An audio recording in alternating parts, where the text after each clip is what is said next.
What if I told you Jesus came to abolish religion? What if I told you voting Republican really wasn't his mission?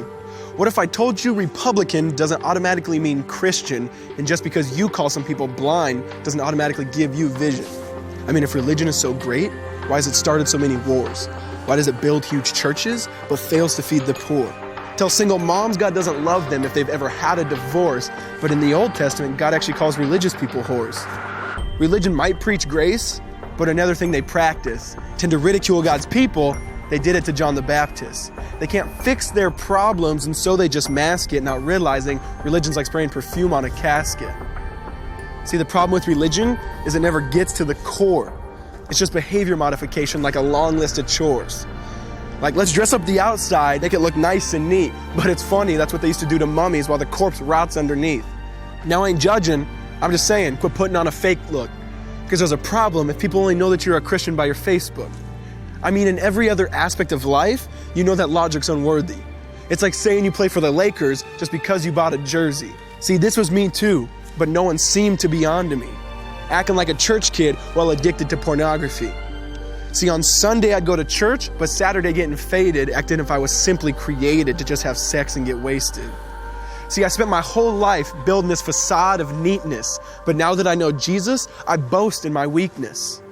Because if grace is water, then the church should be an ocean. It's not a museum for good people, it's a hospital for the broken. Which means I don't have to hide my failure, I don't have to hide my sin. Because it doesn't depend on me, it depends on Him. See, because when I was God's enemy, and certainly not a fan, He looked down and said, I want that man. Which is why Jesus hated religion, and for it He called them fools. Don't you see so much better than just following some rules? Now let me clarify. I love the church, I love the Bible, and yes, I believe in sin. But if Jesus came to your church, would they actually let Him in? See, remember He was called a glutton and a drunkard by religious men. But the Son of God never supports self-righteousness, not now, not then.